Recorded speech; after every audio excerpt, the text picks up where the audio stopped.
You're listening to the Clean Comedy Podcast with James Creviston and Luke LaCoy.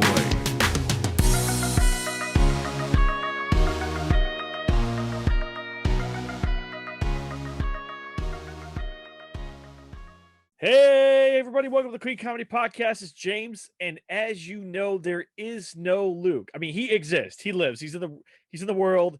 He's there. He's just not here on the podcast. He's got a baby coming. So I did the next best thing. I brought in somebody that I thought would be a great fit for the show. He's been great on the unofficial Disney Tonight Show. If you guys have seen that with David Studebaker and all of us. And I'm going to totally butcher his last name, even though he said it to me like 15 times. So please welcome my guest host and actually our guest for the show today, Mr. Danny Hawawini, right? There you go. That's perfect, James. You had me nervous, but you nailed it. I get so nervous when it comes to people's names. I'm the worst. Growing up with a name like that, you kind of get thick skin around it. So I am more than prepared for how somebody wants to try to pronounce it. But yeah, you nailed it. So what is your last name? What's the origin of that? Most people assume it's Hawaiian, just because of the consonants and the way it's spelled. But if you look at me, for those of you on YouTube, right, I clearly don't look very Hawaiian. It's Syrian, actually. Okay. So my parents both came from Syria. Yeah. Now, are you first generation from there? So like they were in Syria and then you were born here? Yeah, so I was born here. Yeah, so I'm the first, not the first, but yes, part of that next generation born here in America. Both my parents born out there. My dad came out here, I should know this, early 70s, maybe late 60s, kind of that ballpark. My dad will kill me. Sorry, Dad. And he has his whole story of coming in and knowing no one. He was the first Hawawini to be in America. And now there's a whole lot of us here in California and back in Syria and wherever else. That's awesome. Yeah, I love when I hear people's stories coming from other countries to like come to America. Like when I lived in Las Vegas, this is gonna be so weird. My mechanic was a guy that escaped Iraq during the first war, Iraq war, and he like walked through the desert to get to Kuwait to get out to come to America. See, I mean, those stories I think are just so crazy because you can't have America without a bunch of stories like that. And, I know this isn't a politics podcast, but obviously, the way immigrants are sort of represented today, but it's like, man, that's what makes this such a cool country to be in. So it's the opportunity that people want to come for, Yeah, no, America's a great mechanic. Yeah, he was an awesome mechanic, actually. Like literally the best. And he was so kind and such a good person. Like, I love that guy. I feel bad. I can't even this is how much I liked him. I thought about driving my cars from California back to Las Vegas just to have him do that's how much I love that guy. Like, but down in LA, that's not a terrible drive, right? Right. It's pretty bad. It could be in the Bay Area. That's a different conversation. Right. Yeah. So are you in the Bay Area? Is that where you live? I am. I'm in San Jose, virtual background, San Jose Improv represent. In San Jose, just born and raised out in this part of the state. That's awesome. And are you still doing stand-up? I know that when David introduced you, you said that you were a stand-up comedian. Are you still doing stand-up, or how has that changed, or how does that work for you right now? I mean, it's been crazy. I've never really considered myself a stand-up comedian. I always just sort of consider myself a guy that does stand-up. Obviously with COVID, everything sort of slowed down, but it's not like it's a thing where I was like, oh, I got to keep grinding. Like I still just, I talk to funny people. I'm around funny people. I'm, doing podcasts. So I haven't been on stage in quite some time. But again, with opportunities like this, I'm still keeping that muscle fresh, Yeah. How long have you been doing stand-up for? So let's see. I'm 34. I started probably when I was like 20-ish. Okay. Wow. Yeah. And so again, I don't want to make it sound like I've just been grinding away for the better part of 10, whatever years.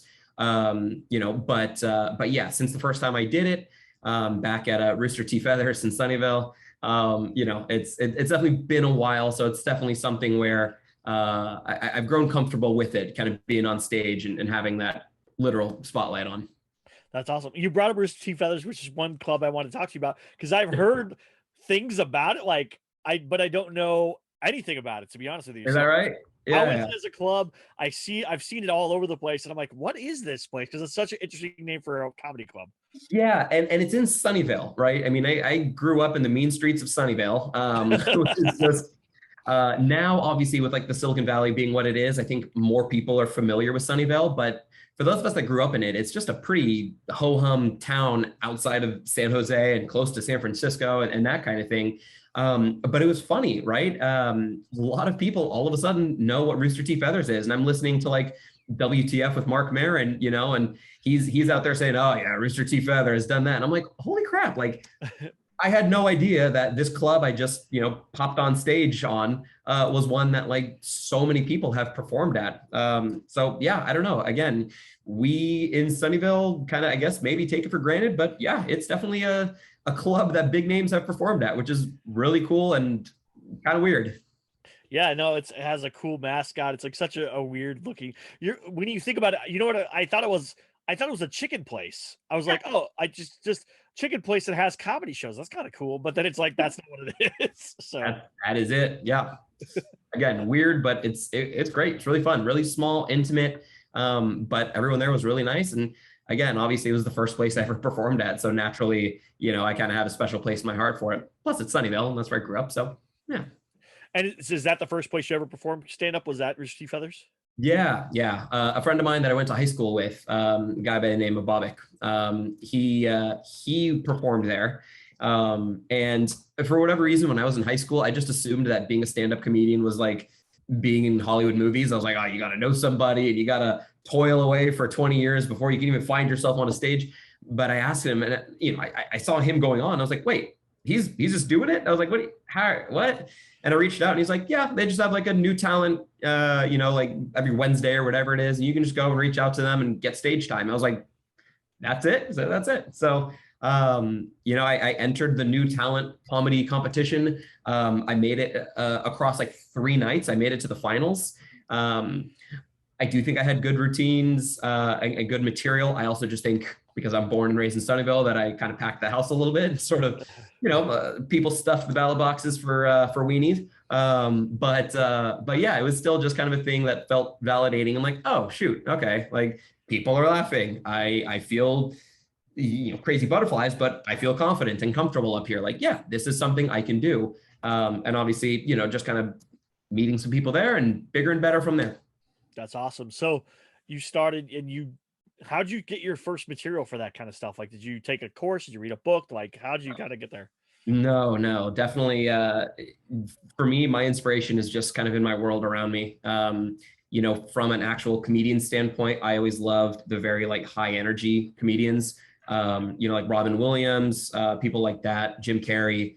Although I don't know if Jim Carrey, you could argue is a classic stand-up comic, you know, but regardless, you know, Dave Chappelle was like somebody that I just like idolized and I loved just the fact that it's, he's shocking, right? But it's not always for the sake of shock. He's saying something, he's commenting on something. And not that I have such big and poignant ideas as Dave Chappelle, but it was always that thing of like, you know, wanting to be silly, wanting to be goofy, but also wanting to tell a story, you know, about my life.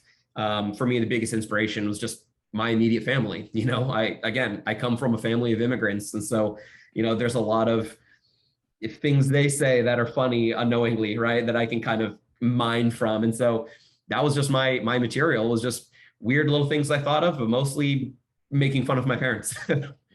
Hey, that's the best stuff. I mean, family stuff is usually good, kid stuff, you know, spouse stuff, all that stuff. So that's great. And then you started doing it there. Where else have you performed at? So I performed at San Jose Improv was kind of like the next place I performed at, basically. And that to me was just awesome. And to this day, I think the Improv is probably where I've performed most.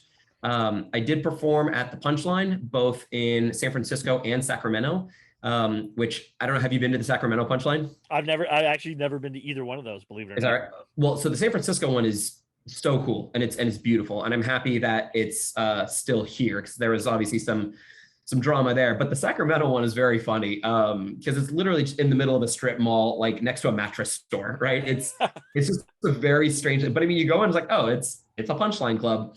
But yeah, so that was funny. I also did Cobb's up in San Francisco. And I did just, a couple Is that the local one on the shows. is that the one on the pier? No, that's the one on I want to say like Broadway. I punch everything into Google Maps, so I'm navigationally challenged. But Do, yeah, I'm pretty sure it's near like Little Italy and that kind of area.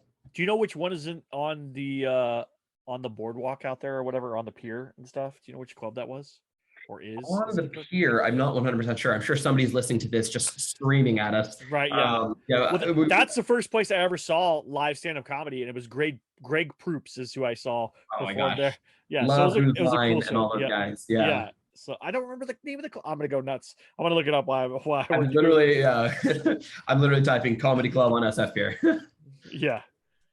I mean, the first one that pops up is Cobb's, but I mean, I'm looking at a map. I mean, Cobb's and Punchline are both, Embarcadero adjacent, but I mean, not necessarily on the Maybe pier. is there two Cobbs by chance? Like, is that possible? I mean, anything's possible.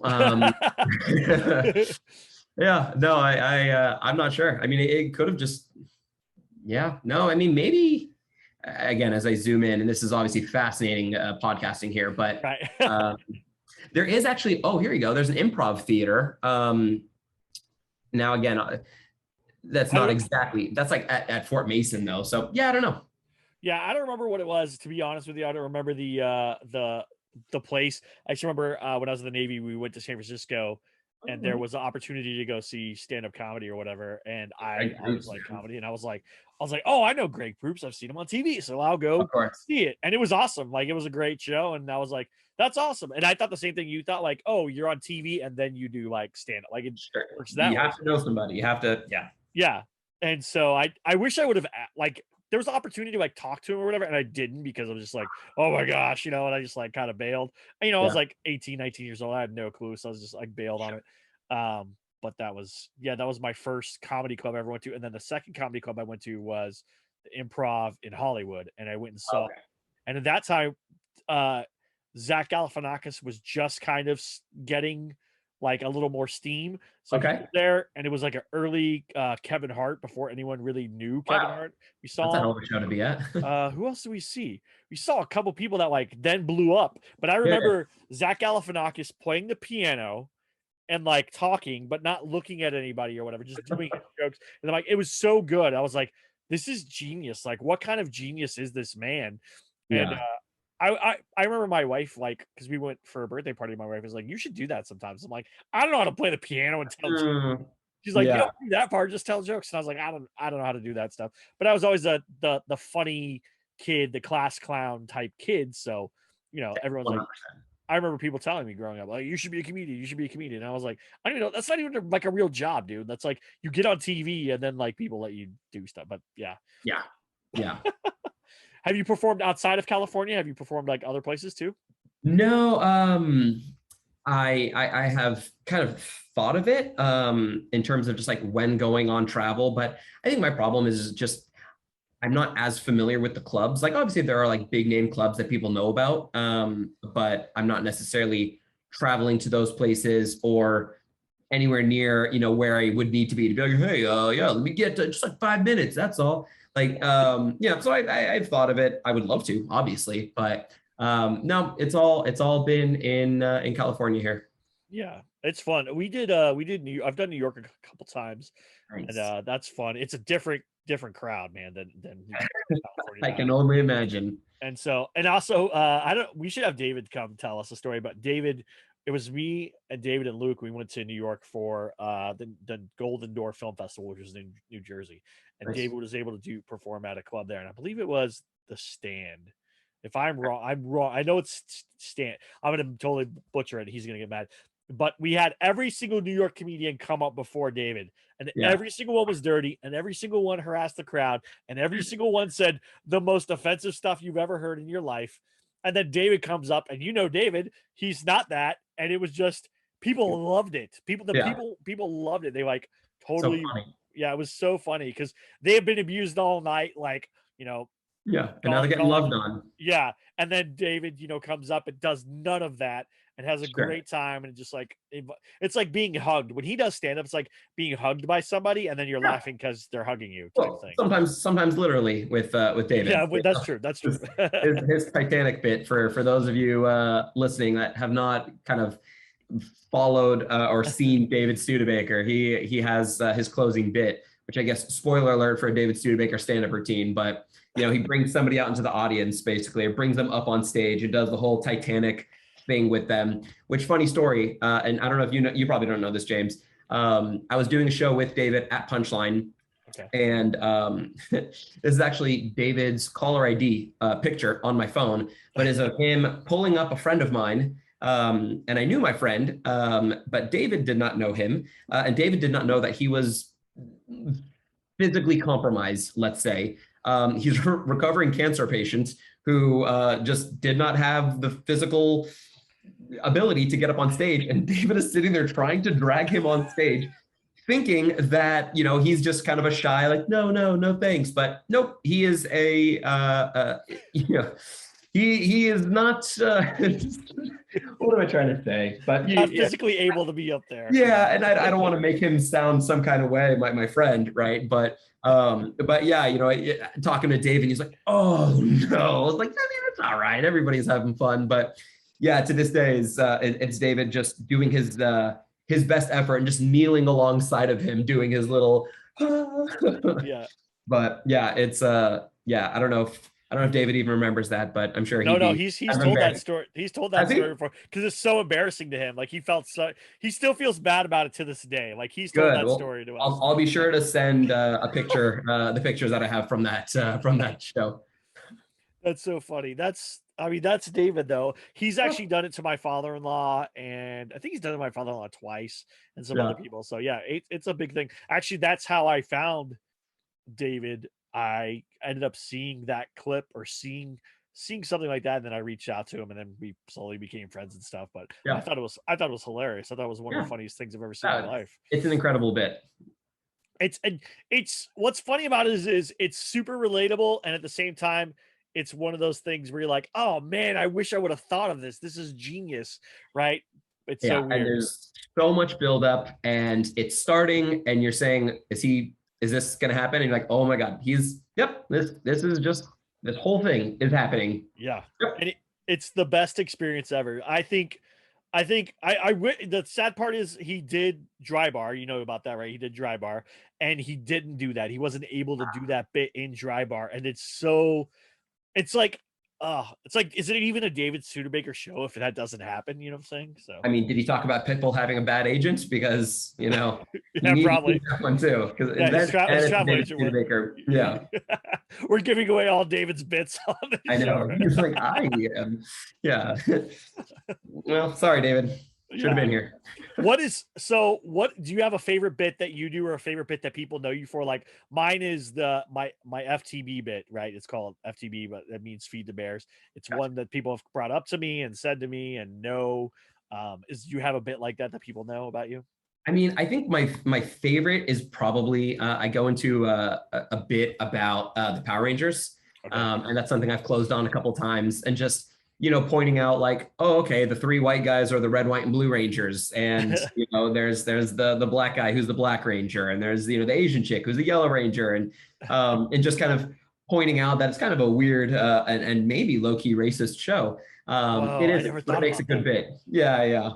Honestly, though, I think like that to me, I think is my favorite, just because it's like, I love Power Rangers, and anytime you get a chance to kind of dive into that nostalgia, it's really fun. But I think the stuff that people like would probably say they know me best about is just doing stuff about my mom, because she just has like, her accent is just like instantly recognizable to anybody that knows her.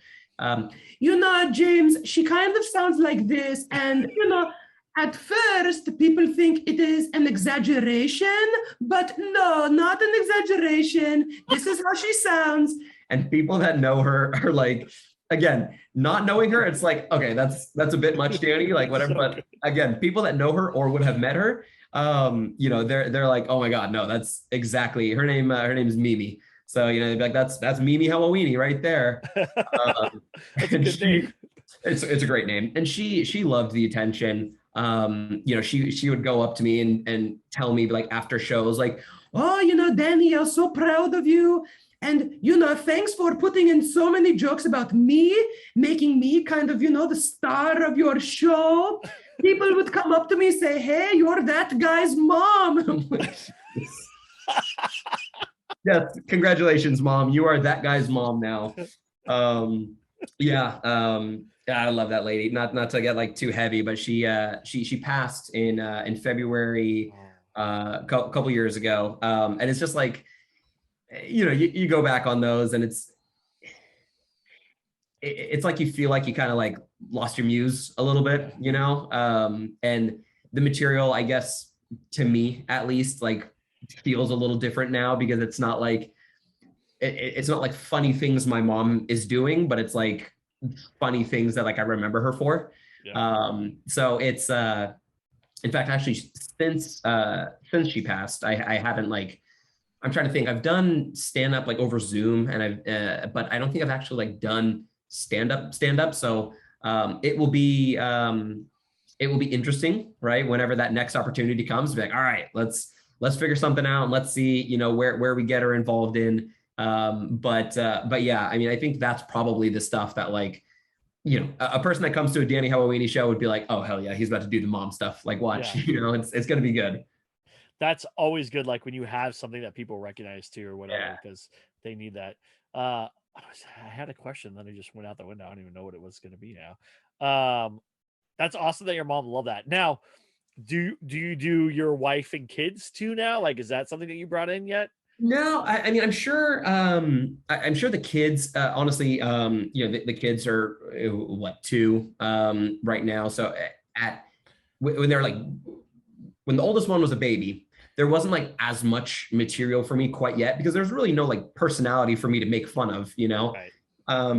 And yeah, I don't know. To me, I guess like stand up about that wasn't necessarily super interesting. Like, right. Hey, have you heard about this changing diapers thing? People like, I guess, but yeah, I think especially as my oldest is now like old enough to have a personality, I'm sure there would be things that I could kind of come up with and think of. My wife, I haven't really done too much. A little bit about like her TV viewing habits. Like I love a good Real Housewives bit, but my wife isn't plain by any means, but for me, there needs to be sort of a real hook to sort of latch onto. Right. And she's just charming and funny, but she doesn't have like a hook that I can like really get into and be like, oh, she does this thing. It's like, no, she's just a genuinely funny, good person. I don't know. Right. No, and I always wanted to do bits like that. Like my youngest daughter, I would go get her up from her naps so my wife could sleep a little bit, Yeah. And the first thing she would do after I like held her, she would like smile at me, stretch, and then poop her pants like right away, every single time. And so I was like, oh my gosh, this kid, my wife was like, she's so relaxed around you. I'm like, that's not relaxed. Because she just dropped a huge one. Yeah. I will more than likely have, and we've had many a conversation about, Disney Plus basically being on a loop. So I'm sure there's going to be lots of stuff to pull from, with Frozen 2, and now Luca is the new hot movie in the household. So, nice. There's stuff to eventually pull from when the time is right. Yeah, I haven't seen Luca yet. I keep on like I'm behind on that. To be fair though, I'm not a big like Disney animated movie thing. I mean, I'm liking What If right now, but it's Marvel, so that's the only way I get away with it. But otherwise, not really. Yeah, Luke, I will say though, is charming as hell. With Frozen and Frozen 2, now we dive into unofficial Disney Tonight Show podcast territory. But there's stuff where it's like, wow, this is beautiful, or oh, the music is good, but there's a lot of times where you're kind of scratching your head, like, I mean, wait, really? Okay, Luca, like I said, is just charming. It's just like the characters are all likable. It's set in like a little, portside town in like Italy, and it's just like, it's so cute. It's so fun. I don't know. So that's one where, do I want to watch it 20 times in a day? No, but am I okay with that being kind of the movie du jour? Like, yeah. I'm good with that one. That's awesome. Yeah, my kids aren't do that, but they watch a lot of the Disney Channel shows still, like like Mm, Casey Undercover or like Ant Farm or that kind of stuff or whatever. So okay. I hear all the things, like I know what's going on with all the Disney stuff, and I'm like, all right, Yeah. whatever. But I'm Yep. I'm definitely different on that. Now, you said that you consider yourself a person that does stand up, not a stand-up comedian. So with that being said, what is, you don't have to divulge it, I guess, but like what is your day job then? If you're not a comedian, or do you make money with comedy? Is that something that you do use or do? So I have made money in comedy, but it's not like earn a living kind of money. It's basically like gas money and oh, the club turned a profit and we brought in enough people. Here's your share. The way I looked at it is I think with a lot of different things, I think there is sort of an imposter syndrome that people have to kind of fight against. For me, I think just with my family life, I've never really wanted to sort of take that step of being like, I'm leaving my day job, I'm doing the thing, I'm gonna make it work. And I've met a lot of people that are doing that and really like putting themselves out there, and they have TikTok and they're making all these videos and they, doing the thing on all the socials. For me though, I'm like, I love that and I want to pursue that, but I want to pursue it leisurely because I don't want to sort of interrupt my ability to send my daughter to college. I'm the gift of gab is still something I use to pay the bills. I'm in sales, so I sit on Zoom calls, I talk to people, and I don't know. I try to keep it light. I don't want to be a jerk, used car salesman kind of guy, but more so like, hey, let's talk, whatever. Let's at least make it fun because maybe you don't want to be here, right? Right. So I guess that's where the background kind of helps. But yeah, for me, if it ever seemed like, oh shoot, there actually could be something there, like I would love to, right? I would love to do like voiceover work. I would love to. I mean, yeah, obviously shoot for the moon, right? Yeah, of course, I would love to be in movies and have a Madison Square Garden sold out tour. Yeah, freaking obviously. Right. Do I think that's realistic? Probably not. So I'm like, let's pursue this as something that's really fun. Let's try to fill as much of kind of off time as I can, doing things that make me happy. But for me, again, instead of being a stand-up comedian, I'll just be a guy that does stand up, but I got a day job and yeah. I'm lucky. I get to say that I'm a stand-up comedian and comedy writer. So it's good for me. Like it doesn't really it works well. That's one thing. For a while I never even told people I did stand up or whatever and stuff, or like Yeah. when I made money from stand up, and I had, but like when I was making money and I was like, oh, it's good. My wife would always be like, you should tell people you do stand. I'm like, I'm not doing that. You know what I'm saying? You paid yourself, I'm a Gene? customer service supervisor, like that was what, and I hated that job. So it was like, Yeah. whatever. So Well, yeah. and customer service supervisor does have quite a ring to it where Yeah. no offense to No, customer no, service supervisors and but yeah. I didn't like. I mean, it was whatever. It paid the We gotta bills. do what we gotta do to pay the bills, That's man. right. Yeah, Yeah. Yeah. I just remember like right at the beginning of the pandemic, got fired from one job on Monday. I got interviewed for the next job on Tuesday. I started that job on Wednesday. I worked there Wednesday, Thursday, and Friday. And at the end of the day on Friday, I was let go because the pandemic had shut down my new job. So I literally in 1 week I lost 2 jobs. It was like the worst week ever. But then I was like, you know what? Like I remember going home and thinking, what am I gonna do now? And I just sat at my desk and I looked at like my website and all this stuff. And I was like, you know what? Just do it until you get a new job. And so every day I would just do stuff. Yeah. And I was like, I'm just gonna do stuff till I get a new job. And I did. I applied every single week to something. And Yeah. just like everything is like, oh, well, we don't know what's going on, so we're not hiring. Oh, we're not doing. That's So gotta like, be oh my gosh. crazy. Yeah. It's like two years of that. You know what I'm saying? Like the beginning, Yeah. I was like, so I mean, But you're 2 of that, and I'm like, well, now I'm doing okay. Now I have things rolling, things are moving. I figured out some of the cogs in the wheel, how to get it to work. yeah. But I'm not to where I want to be. Obviously, like I'd love to be making 100%. great money doing it, but it's enough to like, okay, I can do this thing, I can do this thing. But Yeah. then I also picked up another bad habit during the pandemic too. What's So, that? are you familiar with Magic the Gathering? Oh yes. Okay. I didn't. Yes. That's my bad habit now. It's a real bad habit. So Yeah, and especially now there's a nostalgia factor like we talked about before. And now I'm sure that's a more expensive bad habit than it would have been some 20 years ago. yes, it is very expensive. No, I Yeah, embrace Yeah. I just bought a card that was it was banned previously and they unbanned it today. They literally unbanned it today. Okay. If you looked at how much it was yesterday, the card was like $1.29. When Yeah. I went to go pick it up, it was $12. And now if you go look at it, it's like $26 or something like that. All right. Like literally in one day, just like boop, boop, boop. That's a good investment, my friend. I know. I wish I would have got it when it was $1.29, but I had no clue it was going to be $1.29. Yeah. So. Yeah. Hey, though, props to you. I meant to say, but with the COVID stuff, like that's a hell of a silver lining to, hey, I don't have a job and it's a bummer, but now's as good a time as any to swing for the fences, I mean, comedy writing, I think, is something that, would definitely interests me as well. Like I love the sort of tactile, like putting something down on paper. And I love like punching up when I perform, not to say I just read from a script in my mind, but I at least prepare what I'm going to say and I kind of riff off of that. But that process of like sitting there and like banging out a set and like going through and crafting and putting this word here instead of there and changing the inflection on this term, and the comedy writing to me is very gratifying. And I love that nature of it. So, good on you for still kind of being active, even without a quote unquote day job, Yeah. Easy to sit on your hands and be like, oh, it sucks. Yeah. And that's the thing is I didn't want to do that. I didn't want to be home collecting unemployment or just home and not doing anything and just Buying like cards.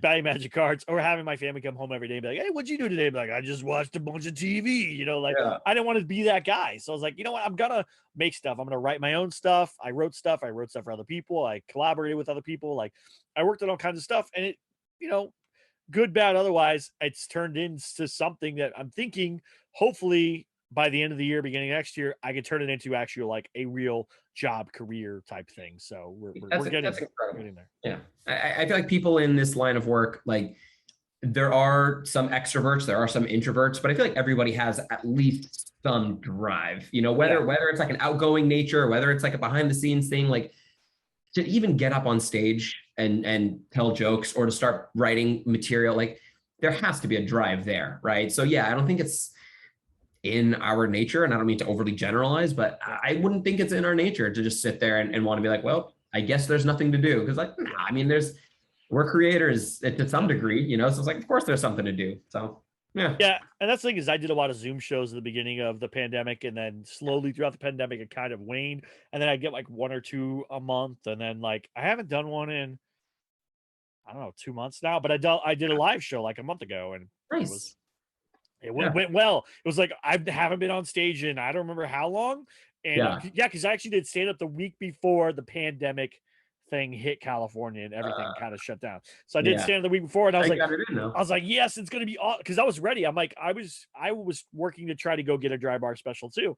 So I'm like, all right, this is the year. This is the year. I'm gonna get everything that I need to do. I'm like every month I've got a timeline. I've doing everything. And just dropped because I was trucking. I was like, yes, I'm on my timeline. Everything's going well. I'm writing. I'm doing this. No. Yeah. Mother Nature was like, no, you're not. You're not doing any of that. But David took the dry bar special, so he was prepared. I was not prepared, so he did it, and I'm very happy that he did it. And I can't wait to see that when it comes out. Yeah. No kidding. So, Danny, if you were teaching a new stand-up comedian or talking to a brand new stand-up comedian, what's one piece of advice you would give them? I would say trust your content. Trust your material. I think it's really easy when you're writing to say, okay, what would the audience think is funny? And of course, that consideration needs to be there. But at the same time, I think at a certain point, you just need to kind of trust that you're probably funny, right? If you're going to be going up on stage, it's probably because you got a funny bone and you make people laugh in your normal day-to-day life. So instead of thinking what potentially would the audience think is funny, like, what do you think is funny, right? What makes you laugh? And then obviously make that into a relatable, provide the context for an audience to also think it's funny. But yeah, to me, that was like, I think the biggest thing for me that at least made me feel comfortable is kind of, not assuming that the audience is going to think it's funny. That sounds some kind of way, but just, hey, you've done this before and you're a quote unquote funny person. So just write what you think is funny and you'll sort of believe in it more and you'll be funnier when you deliver it. And hey, guess what? At the end of the day, the audience will probably find that funny too. Because if you're just trying to pander to the audience, like, I don't know, maybe they can tell, maybe they don't, maybe get some laughs, but it'll probably feel pretty stilted and kind of a low energy kind of set. So that would be probably my first thing is just, if you really do think you're funny, then just go for it and just trust what makes you laugh. Trust your sense of humor. I like that. Trust your sense of humor. That's a great thing to tell somebody, because whatever you find funny, you're gonna have an easier time relating that to other people. So that makes sense. Totally. Where can people find you? Where can they find some of your comedy? Where can they find some of your stuff? Yeah, I mean, comedy wise, YouTube would probably just be the easiest way. I mean, Danny Hawawini, there aren't too many of us floating around in the world. I'm on all the socials. Again, once family comes in the picture, a lot of stuff is just going to be flooded with pictures of my kids, which, hey, you're welcome to go check out Perry and Murphy if you want. Twitter is mostly me just kind of crapping on politicians, but now and again I get some good stuff in there. But YouTube, from a comedy standpoint, some of the older routines that I grabbed on video, obviously it's stuff I'm doing with the unofficial Disney Tonight Show podcast. Yeah, I think the link for that would be in my Instagram. So, Okay. Look all over. Again, if you search for Danny Hawawini, you're gonna have a pretty easy time finding me. I will put the links in the show notes too, so everybody can find it. So thank you again, Danny, for being on here. Thank you everybody for listening.